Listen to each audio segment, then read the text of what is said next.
Hello friends, आप देख रहे हैं कहानी वाली लड़की और आज हम बात करेंगे फिल्म कांतारा के बारे में। कांतारा एक 2022 भारतीय कन्नड़ भाषा की एक्शन थ्रिलर फिल्म है जो कि ऋषभ शेट्टी द्वारा लिखित और निर्देशित है। फिल्म में शेट्टी को एक कंबाला चैंपियन के रूप में दिखाया गया है। फिल्म को कर्नाटक के केराड़ी में फिल्माया गया। फिल्म में एक्शन दृश्यों को विक्रम मौर्य ने कोरियोग्राफ किया था, जिन्हें 2 बार राष्ट्रीय पुरस्कार से सम्मानित किया जा चुका है। कांतारा 30 सितंबर 2022 को रिलीज हुई थी। फिल्म में कलाकारों के प्रदर्शन, निर्देशन, पटकथा, प्रोडक्शन डिजाइन, सिनेमेटोग्राफी, भूतकोला का उचित प्रदर्शन, एक्शन सीक्वेंस, संपादन, ध्वनि पट और संगीत सभी को उच्च प्रशंसा मिली। कहानी है 1847 की। एक राजा थे जिनका साम्राज्य बहुत बड़ा था। उनके फैमिली में उनकी बीवी और बच्चे थे। समाज में उनका काफी मान और प्रतिष्ठा थी। प्रजा उनका बहुत सम्मान करती थी, लेकिन इतना सब होने के बावजूद राजा को शांति नहीं थी और वो अपनी जिंदगी से खुश नहीं थे। वो हमेशा विचलित रहते थे और उन्हें नींद भी नहीं आती थी। आत्मिक शांति की खोज में राजा ने कई जतन किए। वो मंदिर गए, कई साधुओं से मिले, लेकिन कोई फायदा नहीं हुआ। अंततः एक पंडित राजा को बताते हैं कि उन्हें अकेले एक सफर में जाना होगा, जहां एक ऐसी शक्ति की खोज करनी होगी जिससे उन्हें आत्मिक शांति मिल सके। ऐसे में राजा अकेले सफर पर निकल जाते हैं, लेकिन किसी भी मंदिर या गुरु के पास उन्हें शांति नहीं मिलती। अब वो जंगल के लिए आगे बढ़ चुके हैं और एक दिन उन्हें वहां गागरा की आवाज सुनाई देती है। राजा उस आवाज से डरते नहीं हैं, बल्कि उस आवाज के पीछे पीछे चले जाते हैं और वहां उन्हें एक पत्थर दिखाई देता है। राजा अपना हथियार सरेंडर करते हैं। इससे राजा को आत्मिक शांति मिल जाती है और वो इस पत्थर को अपने साथ ले जाना चाहते हैं, लेकिन तभी वहां गांव वाले आ जाते हैं और गांव के लोग राजा से कहते हैं कि आपको जो चाहिए वो ले जाइए, लेकिन आप हमारे देव पंजुली को नहीं ले जा सकते।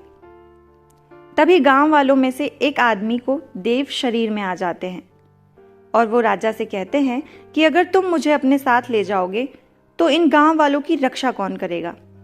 यदि तुम चाहते हो कि मैं तुम्हारे साथ आऊं तो गांव वालों को तुम्हें अपनी जमीन देना होगा। जहां तक मेरी चीख सुनाई देगी वहां तक की जमीन। उसके बदले में मैं तुम्हारे साथ आऊंगा, जिससे तुम्हें आत्मिक शांति मिलेगी और तुम्हारी आने वाली पीढ़ियों को भी आत्मिक शांति का सुख प्राप्त होगा।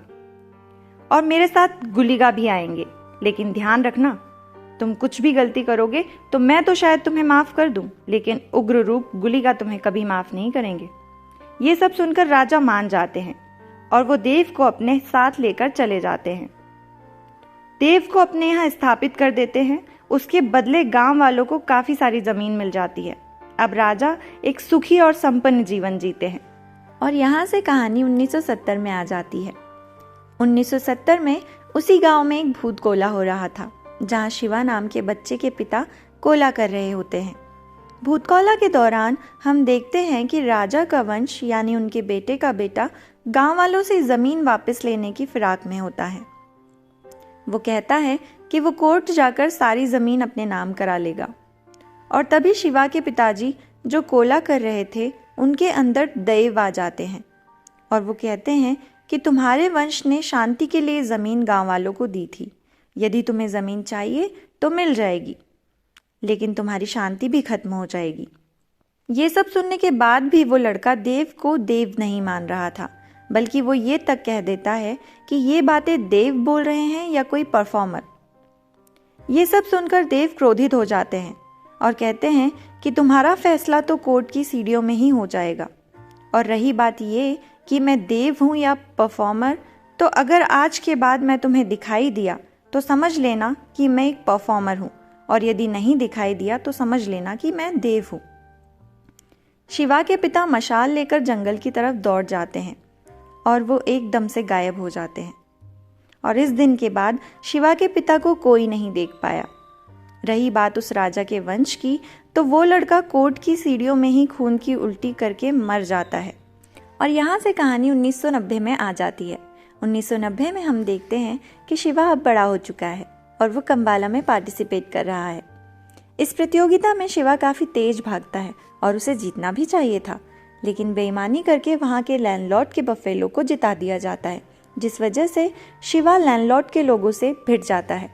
उसके बाद लैंडलॉर्ड शिवा को पुरस्कार देते हैं और अपने आदमियों को ऐसी बेईमानी करने पर डांट फटकार लगाते हैं। अब यहाँ हम आपको फिल्म के कुछ कैरेक्टर्स के बारे में बता देते हैं, जिससे आपको फिल्म के आगे की कहानी को समझने में आसानी हो। सबसे पहले एक यंग लड़का है जिसका नाम है शिवा, जिसके पिता भूतकोला में 20 साल पहले गायब हुए थे। शिवा की जो फैमिली थी वही इस ट्रेडिशन को फॉलो करते आ रही थी। ट्रेडिशन के हिसाब से शिवा को ही कोला परफॉर्म करना चाहिए था, लेकिन शिवा बड़ा होकर काफ़ी निकम्मा हो गया था, इसीलिए उसका भाई गुरुआ यानी कि उसके चाचा का लड़का कोला परफॉर्म करता था। शिवा की माँ है जो शिवा और उसके दोस्तों पर हमेशा गुस्सा करती रहती हैं। शिवा के काफ़ी दोस्त हैं, जैसे कि बुल्ला, रमता, कच्चू और शिवा की प्रेमिका जिसका नाम है लीला। गांव में जंगल की रक्षा करने के लिए जिसको अपॉइंट किया गया था उनका नाम था इंस्पेक्टर मुरली, और जो लैंडलॉर्ड थे वो राजा के वंश के हित में काम करते थे। लैंडलॉर्ड के साथ सुधाकर नाम का एक आदमी रहता है जिससे कंबाला के दौरान शिवा भिड़ गया था। हमें कहानी के दौरान ये पता चलता है कि शिवा और उसके दोस्त लैंडलॉर्ड के लिए छोटा मोटा काम करते थे, चाहे वो वैध हो या अवैध, जैसे कि जंगली सूअर को मार देना, शिकार करना या लकड़ी वगैरह काटना। ऐसे में लैंडलॉर्ड इन सबको उसके बदले पैसे दे देता था या फिर थोड़ी बहुत शराब पिला देता था। जिंदगी एकदम सही चल रही थी, लेकिन एक नए इंस्पेक्टर ने इन सब के नाक में दम कर रखा था। वो गांव वालों को पेड़ काटने से मना करने लगा था और उनके कल्चर को भी नहीं मानता था। इंस्पेक्टर शिवा और उसके गैंग को शिकार करते हुए पकड़ना चाहता था। ऐसे में शिवा का सामना भी 1-2 बार इंस्पेक्टर से हो जाता है। उनके बीच काफ़ी झगड़ा हो जाता है। इससे हम समझ पाते हैं कि दोनों एक दूसरे के दुश्मन हैं। शिवा और इंस्पेक्टर के बीच काफ़ी दुश्मनी हो जाती है और सबसे बड़ी प्रॉब्लम तब खड़ी हो जाती है जब इंस्पेक्टर गांव और जंगल के पूरे इलाके को रिजर्व फॉरेस्ट घोषित कर देता है। इस सब के दौरान हम देखते हैं कि शिवा को अपने पिता के गायब होने का सपना बार बार आता है। एक बार तो उसे जंगल में एक जंगली सूअर दिखता है और वो ऐसे आभूषण पहनता है जैसे कोई मामूली सूअर ना हो। कहानी आगे बढ़ती है और कुछ दिन बाद लीला गांव वापस आती है और हमें पता चलता है कि वो पुलिस की ट्रेनिंग करके आई है। लीला और शिवा के बीच नज़दीकियां बढ़ जाती हैं और शिवा लैंडलॉर्ड से बात करके लीला की पुलिस में नौकरी लगवा देता है। अब नौकरी के पहले दिन ही वो इंस्पेक्टर सरकारी काम के अनुसार फॉरेस्ट को नापने के लिए गांव में आता है। जितने भी घर जंगल में अवैध तरीके से बनाए गए थे उन सब की रिपोर्ट तैयार करके वो सरकार को दे देता है। ऐसे में गांव वाले पुलिस से भिड़ने लगते हैं। तभी शिवा वहां आकर पुलिस से हाथापाई कर लेता है और इस लड़ाई में पुलिस शिवा को बांध देती है और वो लोग सुधाकर के लेबर की मदद से क्रॉसमेंट एरिया को खोदकर उसे मार्क कर देते हैं। इन घटनाओं से गांव वाले एकदम परेशान हो गए थे। इनफैक्ट वो लोग लीला को भी बातें सुनाने लगते हैं क्योंकि लीला पुलिस के साथ थी और ये उसका पहला ही दिन था। अब पूरी प्रॉब्लम को हल करने के लिए लैंडलॉर्ड एक वकील को लेकर आते हैं जो कि गांव के ज़मीन के पेपर्स रेडी करेंगे या फिर से उनके पेपर्स बनवा देंगे। वकील एक एक करके सबसे पेपर्स पर अंगूठा लगवाता है क्योंकि गांव वाले जो थे वो पढ़े लिखे नहीं थे। दूसरी तरफ इंस्पेक्टर जोर शोर से अपने काम में लगा था। ऐसे में शिवा और उसके दोस्त इंस्पेक्टर से पंगा ले लेते हैं। वो भी पेड़ काटने लगते हैं ताकि इन सब से इंस्पेक्टर का तबादला हो जाए। शिवा कई बार सुधाकर और लैंडलॉर्ड के लोगों से भिड़ जाता है, लेकिन लैंडलॉर्ड का तो शिवा से कुछ खास ही प्रेम था क्योंकि वो अपने एक्स्ट्रा मैरिटल अफेयर के लिए शिवा को एज अ गार्ड यूज करता था। लैंडलॉर्ड शिवा के लिए काफ़ी चीज़ें भी करता था, जैसे उसे पैसे देना, दारू पिलाना इत्यादि। एक रात शिवा और उसके दोस्त किसी बड़े से पेड़ को काट रहे थे। जब सुधाकर पुलिस को इनकी लोकेशन बता देता है, पुलिस वहां पहुंचती है। हड़बड़ी में वो बड़ा सा पेड़ पुलिस की गाड़ी पर गिर जाता है, जिससे जीप में बैठे इंस्पेक्टर और सुधाकर घायल हो जाते हैं।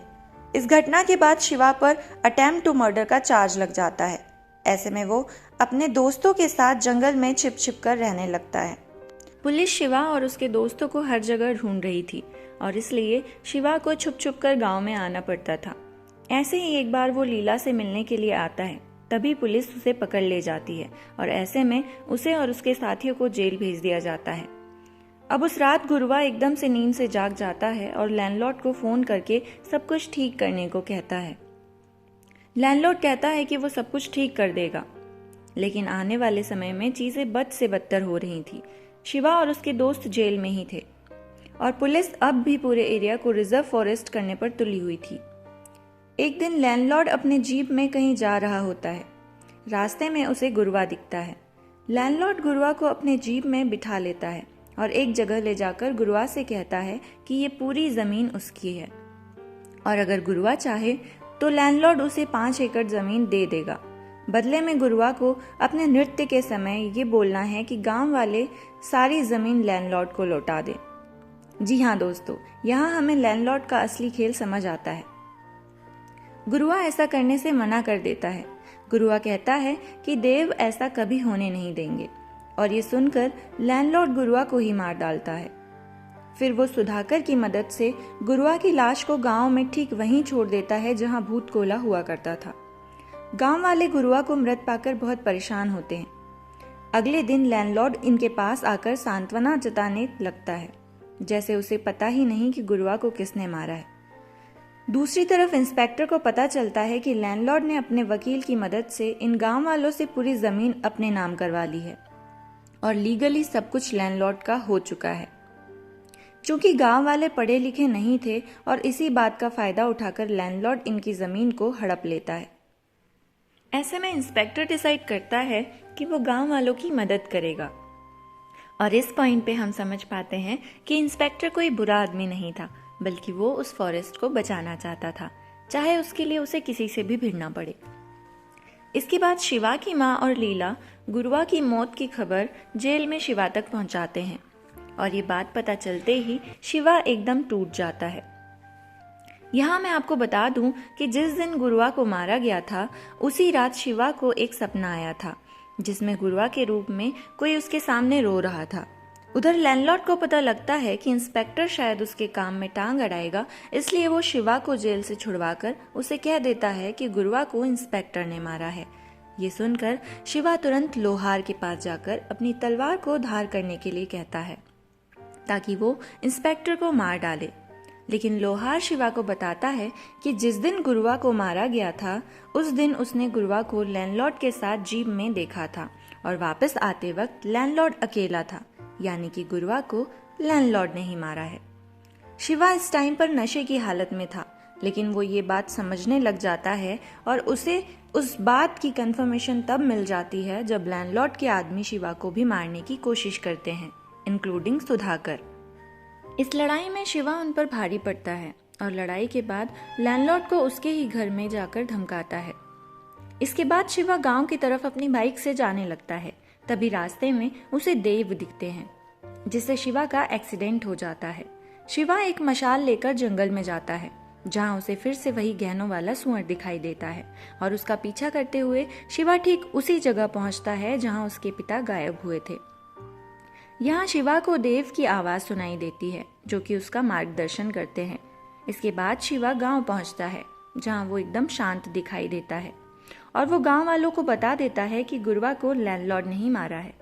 वहाँ इंस्पेक्टर भी होता है और वो गांव वालों को समझाता है कि अगर जमीन को रिजर्व फॉरेस्ट करा दिया जाए तो ये लैंडलॉर्ड की भी नहीं हो पाएगी। उसके बाद कोर्ट में अर्जी देकर गांव वाले यहाँ रह सकते हैं, यानी कि भले ही ये जमीन उनकी नहीं होगी लेकिन वो यहाँ रह पाएंगे। लैंडलॉर्ड का इस पर कोई हक नहीं होगा। दूसरी तरफ लैंडलॉर्ड डिसाइड करता है कि वो अपने आदमियों की मदद से गांव को ही खत्म कर देगा और इसलिए वो कई लोगों के साथ यहाँ आकर गांव वालों पर हमला कर देता है। जवाब में गांव वाले भी लड़ाई करते हैं और गांव वालों के हाथ सिर्फ शिवा ही नहीं, इंस्पेक्टर भी था। काफी घमासान लड़ाई होती है जिसमें दोनों साइड के कई लोग मारे जाते हैं और लैंडलॉर्ड ये सब एंजॉय कर रहा होता है। वो खुद अपनी गन से कई लोगों को मार रहा था। शिवा का दोस्त बुल्ला मारा जाता है और लड़ाई में एक पॉइंट ऐसा आता है जब सुधाकर भी लैंडलॉर्ड के खिलाफ हो जाता है। थ्रू द मूवी हम देख रहे हैं कि सुधाकर भले ही बुरा आदमी था, लेकिन उसको ज्यादा बुरा काम करने में थोड़ा अजीब लगता था। आखिर में वो पलट ही गया लेकिन इसका परिणाम ये हुआ कि लैंडलॉर्ड सुधाकर को ही गोली से मार देता है। शिवा लड़ते हुए लैंडलॉर्ड की तरफ बढ़ता है, लेकिन लैंडलॉर्ड का एक ताकतवर आदमी शिवा की गर्दन को पकड़कर उसे हवा में लटका देता है। ऐसे में शिवा का शरीर शांत पड़ जाता है और हमें लगता है कि शिवा मर चुका है। शिवा की मृत्यु के बाद लैंडलॉर्ड अपनी जीत घोषित करता है और वो गांव वालों को उल्टी सीधी बातें बोलना शुरू करता है। तभी हम देखते हैं कि देव शिवा के पास आकर चिल्लाते हैं।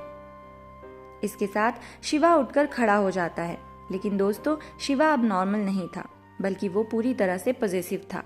जी हाँ, उसे देखकर क्लियर था कि उसके अंदर गुलिगा आ चुके हैं और वो एक एक करके लैंडलॉर्ड के सभी लोगों को मार गिराता है। फिर शिवा के थ्रू गुलिगा देव लैंडलॉर्ड से कहते हैं कि तुमने जो इतने पाप किए हैं, तुम्हें क्या लगा तुम बच जाओगे? सब तुम्हें माफ कर सकते हैं, लेकिन मैं कभी नहीं। और इतना कहने के बाद गुलिगा देव लैंडलॉर्ड को मार गिराते हैं। तो दोस्तों, ये थी फिल्म कांतारा की कहानी। आपको कैसी लगी कमेंट में जरूर बताइएगा।